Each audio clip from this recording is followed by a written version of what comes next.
In other developments, the G20 Summit in India has kicked off with leaders of the group admitting the African Union as a permanent member to the bloc. Indian Prime Minister Narendra Modi, in his opening remarks at the summit, invited the AU to take a seat at the G20 table. Modi proposed the move in June. Over 2 days, world leaders are expected to coordinate efforts on food security, vulnerable countries, debt problems and climate action. The first session, called One Earth, takes place this morning, followed by various bilateral meetings. आप सबकी सहमति से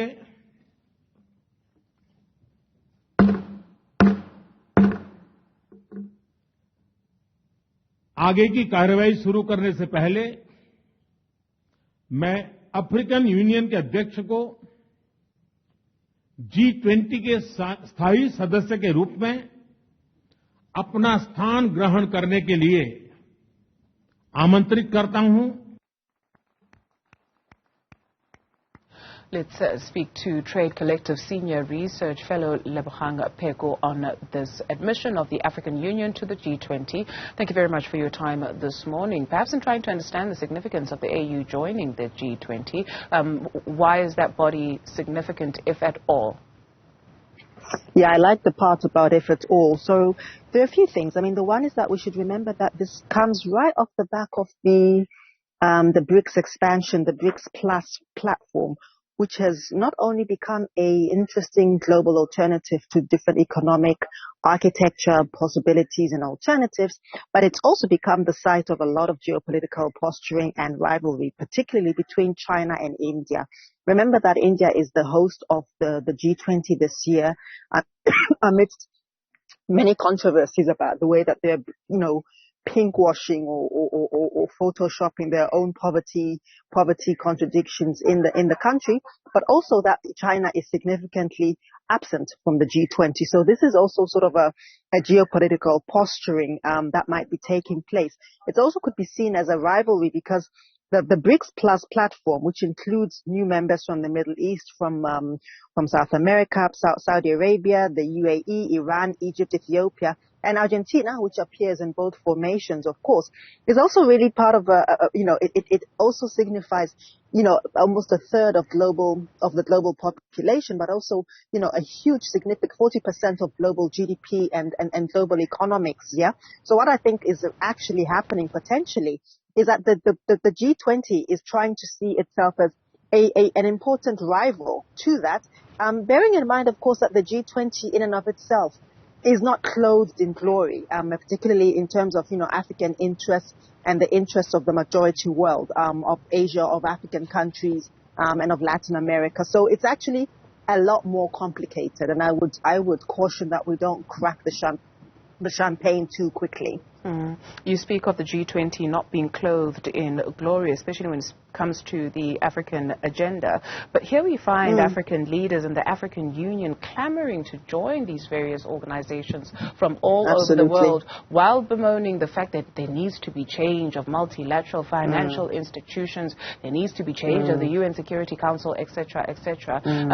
What does the African Union do, or what does Africa do to position itself where it finds everybody clamoring to want, not superficially, but realistically and practically join this bloc, but because the attraction, because the attraction, I guess, is so good, right? What is it that we bring into the table, or rather, are we just going again and that's the cap in hand?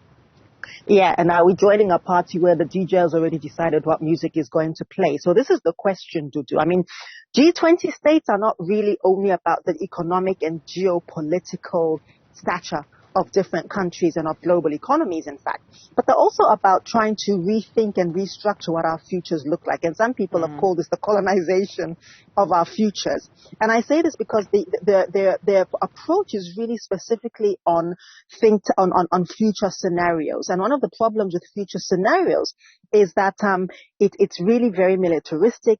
It's to do with corporate foresight into economies. And it's also one of the strategic tools that have been used by countries like the US, the European Union, NATO, and now ASEAN in order to think around their own decision making towards different future scenarios and future different possibilities going forward. Now, what the African Union has not done, as far as I'm aware, is to do its own scenario futures thinking. And I mean, in some of the circles that I move in, there is a lot more talk around how we should be doing as individual countries. I mean, as South Africa significantly, but as individual countries, how we should be doing our own futures thinking, and also how we should also walk into these countries, into these country constellation and into these country formations and these international formations with an agenda that is forward thinking and which is also really positioning ourselves at the center rather than the cap in hand. The other thing is that, as they'll do as well, that the future is incredibly difficult to see. Futures are constructed, and if countries like formations like the G20 are making decisions based on very narrow, shifting and nebulous possibilities that can shift at any time over the next 5, 10, 20, 30 years, then it means that some of the decisions that are being made are not really rooted in realities. And I think we have seen as the African continent that this has not worked very well for us, because that kind of thinking assumes that there'll never be a coup d'etat. It assumes there'll never be external interference. It assumes that there'll never be climate change, for example. It assumes that all of the factors that are in place right now, it assumes that the population will remain the same or will grow at a particular rate. But none of these things can ever be predicted. And the problem with this kind of form of governance is that, of course, it is linked to the position, the political and the social position of who is setting that agenda. E.g., many G20 countries and the power forces behind them. You can almost view the G20 as the G7 plus 13. So the G7 being, primarily European, Euro-US interests, right? And they are really interested in using this formation as where they are able to then use, draw on and transact power, resources, and access to that power and those resources of the peripheral countries. And I view the African Union as very peripheral in our capacity to make decisions and in our capacity to influence, but very key in what we offer to the world. And I think you can see the disconnect. We don't walk in there as though we're the ones who have cobalt, who have the largest gold resources, mineral resources in the world. We don't walk in there as though we have the biggest population surplus of skilled and semi-skilled young people. We walk in there as though it's a party that we're so privileged to be invited to. Excuse the noise in the background. No worries. With that, we say thank you very much for your thoughts and your contribution to the Conversation Trade Collective Senior Research Fellow Lebohang Pheko.